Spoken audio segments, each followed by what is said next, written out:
But he starts saying, to the Muslim guy, oh, you Muslims, you're so dense. Why do you believe in God? There's nothing out there. It's stupid. And he said, okay. He said, if you prove to me that God doesn't exist, I'll stop being a Muslim. I thought, all right, okay. Great. I said, is that all there is to life now?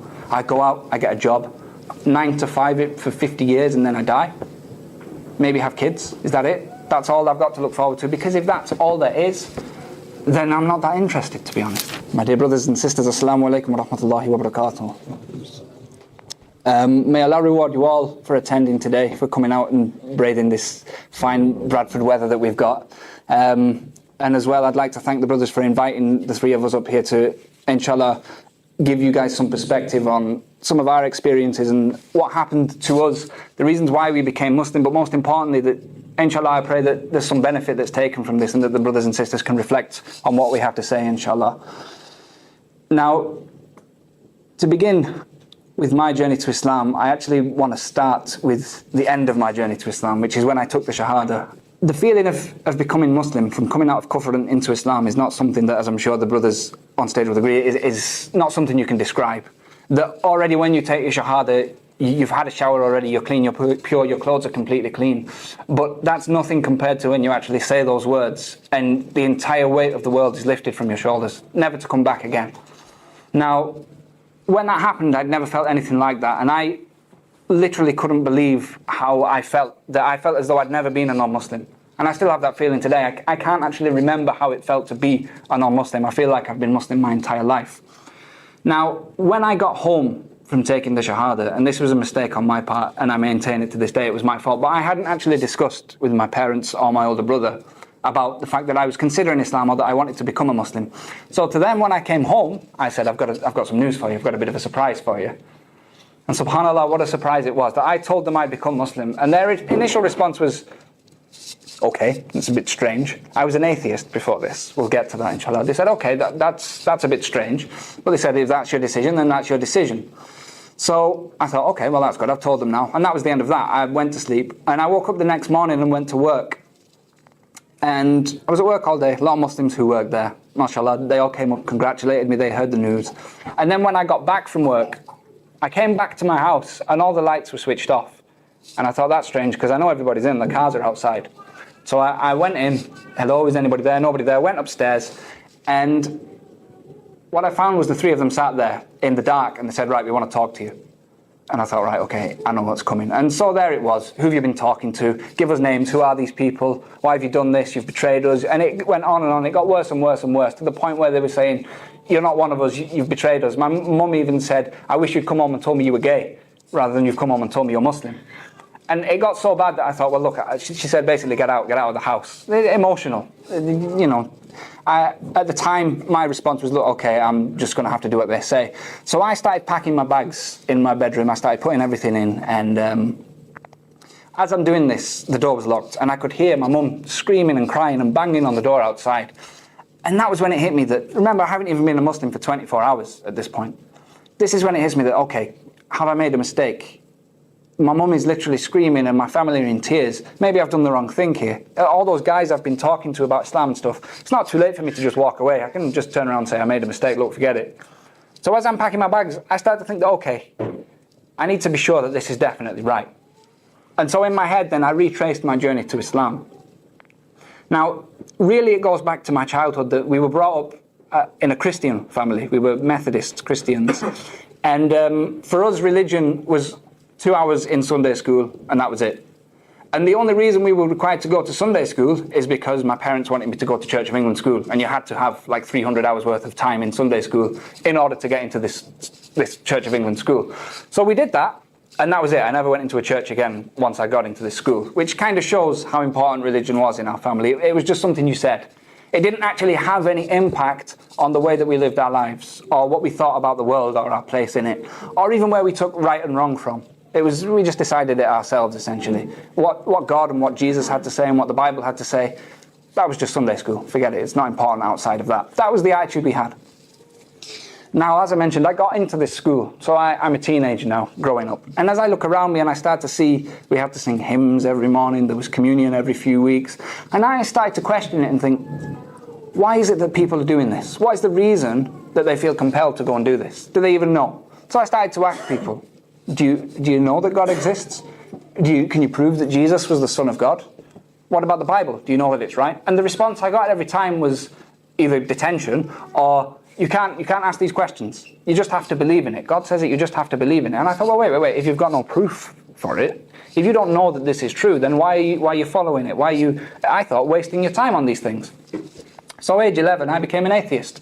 I thought, these people, they don't know what they're talking about. And I thought I was so smart because I'd figured it out and they were still ignorant. So then I spent the rest of my teenage years and my college years and early uni telling people that they were wrong. That God doesn't exist, there's nothing out there. There's no such thing as right or wrong. You do what you want. Because if God's not there, there's no heaven or hell. There's no criteria for what's right or what's wrong. And that was the way I lived my life. And I'll tell you, brothers, if you grow up as a teenager with no definition of right or wrong, you do whatever you want. You do whatever you want, because who's there to account you? Somebody, my mum or dad, they'd say something to me. Who are you? There's no such thing as right or wrong. How can you tell me that I'm wrong? And this was the attitude, subhanAllah, that I grew up with. Now, it's interesting, isn't it, that when I became Muslim, there was an issue with that. Yet, when I had that viewpoint on the world prior, there was no issue, there was no problem. They knew I was an atheist before. So when I graduate from university, this is when it really hits me now. I've grown up this whole time thinking that, look, I can do whatever I want. There is no right, there is no wrong. And then all of a sudden, I'm out of education and I'm into the big wide world around me. And I stopped and reflected at that point and I thought, look, is this all there is to life? That I'm just maximizing my time trying to enjoy myself, but really inside you don't feel content when you do that. Because imagine traveling without a map. All you'll do is just wander to different places, you'll just check different things out, try different things, but you're never really going anywhere. You never really achieve anything. And this was the feeling I had that, okay, yeah, whether it's drinks, drugs, girls, partying, whatever, even university, academically, whatever, you've done that, move on. But you start to run out of things to do and you start to question it. And when I left university, this is when I questioned it. That is that all there is to life now? I go out, I get a job, 9 to 5 for 50 years and then I die? Maybe have kids? Is that it? That's all I've got to look forward to? Because if that's all there is, then I'm not that interested, to be honest. If that was what I thought, I'm not that interested.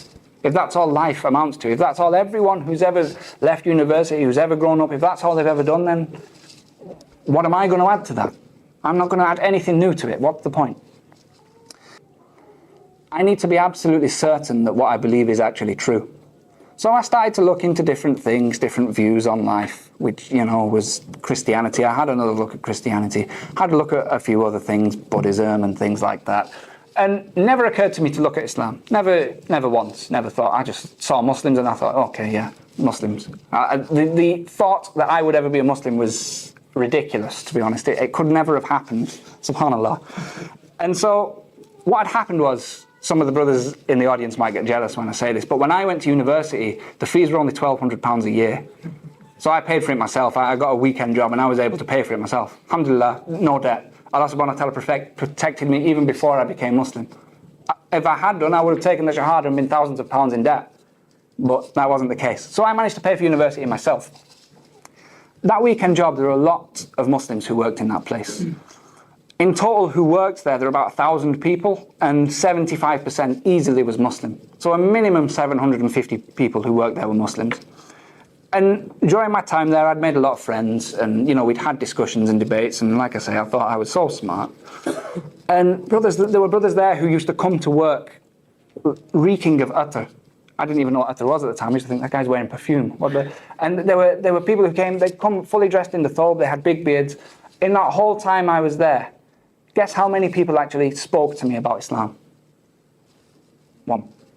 Of 750 minimum, one spoke to me about Islam. And all that happened was, he saw me one day whilst I was going through this process of reflecting on things. He saw me in a bit of a state. And he said, are you okay? You look a bit down. And I just said to him, just casually, I just said, look, I've been thinking recently, is there more to life than what I used to believe? And his eyes lit up when I said this. And he said, do you mean, does God exist? And I didn't mean, does God exist? But he said, do you mean, and I thought, I said to him, well, not really, but I'm willing to discuss it. And he said, okay. He said, let's sit down. So we sat down in one of the little break rooms, and he said to me, look, and I'll never forget this. He said, look, if we start discussing this, before we do that, I need you to buy in on something. And he said, if I prove to you that God exists, what does that mean? And I said, I thought, this guy's never going to prove that God exists.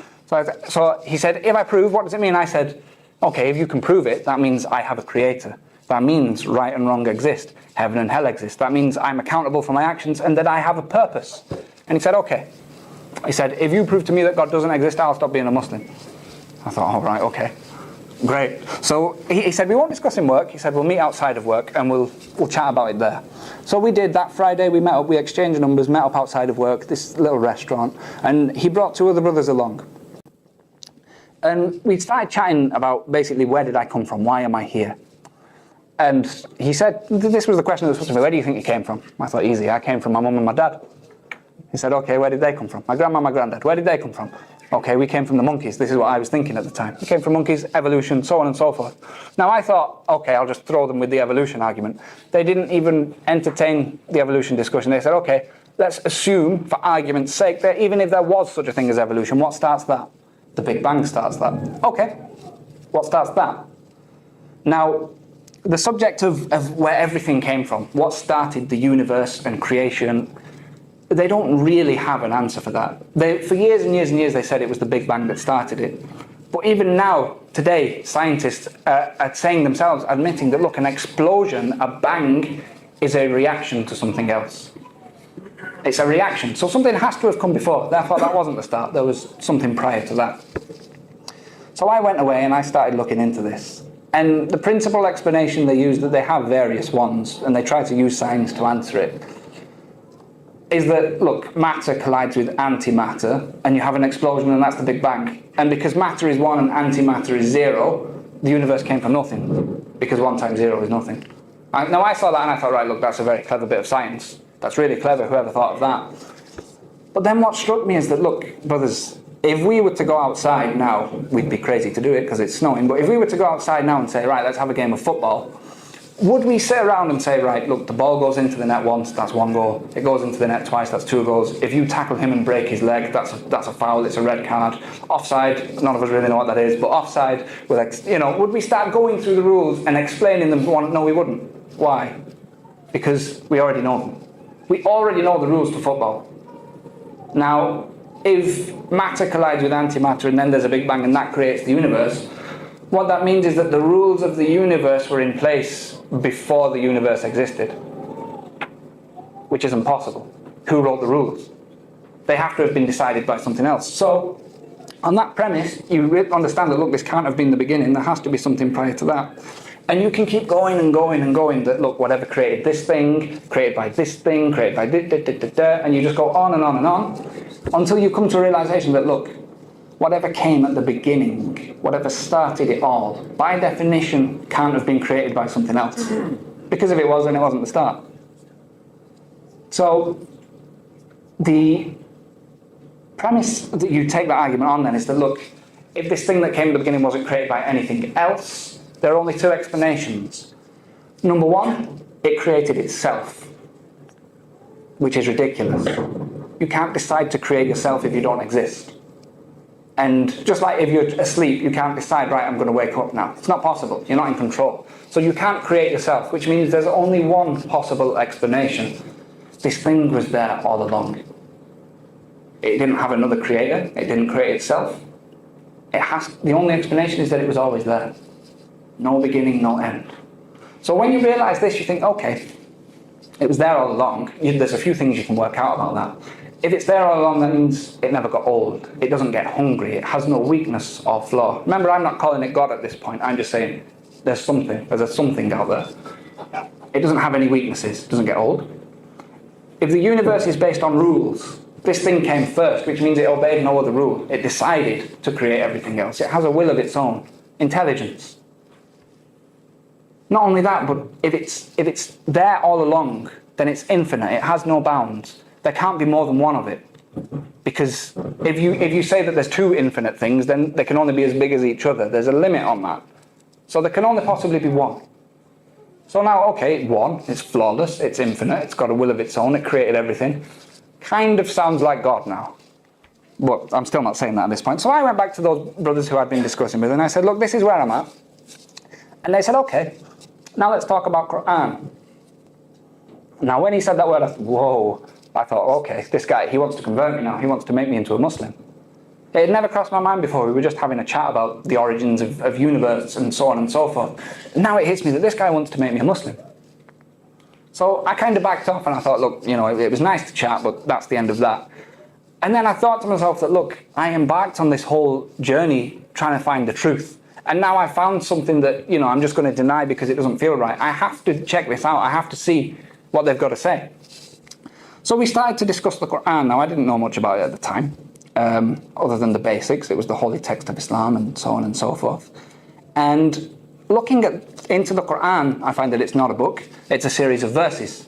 A series of verses that were revealed in Arabic that were spoken from the mouth of a man, sallallahu alaihi wasallam, who couldn't even read. He was unlettered. And the things that this book discusses, the language that it uses, is so powerful and so eloquent, and yet so precise and straight to the point. And what is the Quran essentially? That it's not just a series of stories. The Quran is what? It's a book of law. Have you ever taken a book of law, of British law, off the shelf and start reading it? It's not like the Quran, even in English. It's official paragraph 1.2.3. The plaintiff says da da da da. It's like that. It's really official language. Do not go through a red light until it turns green and da da da da da. But the Quran, a book of law, isn't like this. The language within it is so powerful. And this book is revealed at a time when the Arabic language itself was pretty much at its apex. As we know, there were poets in Mecca and Medina at the time who could speak the most eloquent Arabic, tell the most fantastic stories. And one of the signs that the Quraysh used to try and show that they were number one was that they had the best poets.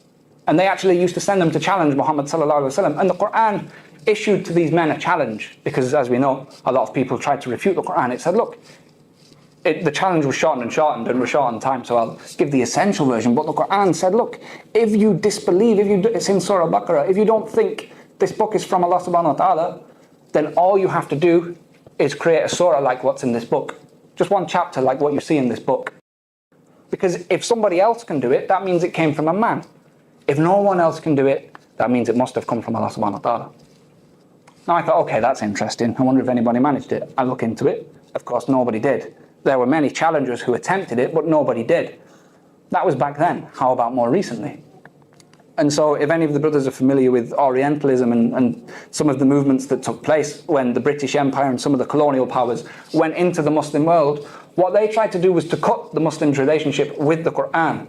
And the way they tried to do this was to meet this challenge, to disprove the Quran. So there are entire institutes that were set up to refute the language of the Quran and imitate it. None of them could do it. There were professors who were paid hundreds of thousands of pounds. They became Muslim because they couldn't do it. So I'm looking at this and I'm thinking, okay, that's interesting. That on the one hand, there's this infinite, flawless thing with a will of its own. And on the other hand, we've got this book, which is so powerful. Even in English, it's unlike anything you've ever read. That virtually solves any problem you can come across. And no one has been able to disprove that this is from God. I have these two things that I cannot deny. But I didn't take my Shahada. Because to me, it still felt alien. It felt unnatural. And I kind of backed off from the guys who I'd been chatting to. And then what happened, I backed off for about a month or so. And what happened then was that it was one lunchtime at work. And I sat down to have my dinner. And a Muslim guy sits next to me and a non-Muslim guy sits across the desk. And subhanAllah, I don't know what Allah subhanahu wa ta'ala willed him to start talking or what happened there. But he starts saying, to the Muslim guy, you Muslims, you're so dense. Why do you believe in God? There's nothing out there. It's stupid. And I thought, right, I'll stay quiet. And this is where the Muslim guy now, he'll start telling him that, look, there's an infinite origin, that what came at the beginning of everything, it's flawless, it's one. And there's the Quran, which issues, it has a linguistic challenge to mankind. Nobody's matched it. I thought, he's going to destroy this guy. The Muslim says, yeah, but bro, haven't you seen trees? Like, clearly trees mean that there's God. This was his argument. And then he says to the guy, he says, look, it says Allah in your hand. This guy doesn't know a letter of Arabic. He's never seen Arabic in his entire life. He said, look, it says Allah in your hand. Even I didn't know what he meant at the time. And I thought, oh no, the non-Muslim guy, he started laughing. Understandably, he started laughing at this. And he said, that's why you're a Muslim. So I thought, look, this guy's getting murdered. I have to do something. So I started to talk. And I went through the whole discussion that, there has to have been an infinite creator, that the Quran has never been beaten. And basically, as a non-Muslim, I proved Islam to another non-Muslim. The Muslim guy, bless him, didn't know what was going on. He was looking at us both like this. And so I basically go through the whole discussion, and at the end of it, the non-Muslim guy, he sat there and he thinks about it for a minute, and he goes, yeah, that's pretty interesting, but I don't really care. I'm going to live my life the way I want to live my life. So, do one, basically. And he stood up and he walked away. And I sat there for a minute. The Muslim guy, he just kind of left. I don't think he knew what to say. And I sat there on my own for a minute thinking about it. And I thought, man, this guy's an idiot. I've just proven to him beyond a shadow of a doubt that this has to be true, and he hasn't accepted it. And then it hits me that this is me. I know it's true. Why haven't I accepted it? So I went and I found the brother and I said, look, I think I'm ready. And the Friday after that was when I took my Shahada, alhamdulillah, which was almost 4 years ago. Now, just to bring it full circle, that the challenges then that I faced with my family when they threw me out and so on and so forth, that I went through it all in my head and I thought, no, this has to be true. It has to be correct. I didn't have a shadow of a doubt. Therefore, if this is true and I know it's true, then any challenge I'm ever faced with, it becomes irrelevant. Because I know that Islam is the truth, and I know that Allah subhanahu wa ta'ala has essentially got my back. And so I left that night, and then I came back, moved back in with my parents, and slowly but surely the relationship improved to the point, brothers, where it's now better than it ever was with my parents, that they see how much more reliable, how much more trustworthy I am. To the point that I recently brought my arm, I've still got the sling here, brothers, I took it off to do the talk, that I brought my arm about 6 weeks ago. My mum, bless her, has taken me every single Friday to and from the masjid for Jummah. The same mother who, they haven't embraced Islam yet. Inshallah, if brothers and sisters can make dua, that's all I ask. But look how that's changed. Because I knew confidently that Islam has to be true. أقول قولي هذا وأستغفر الله العظيم.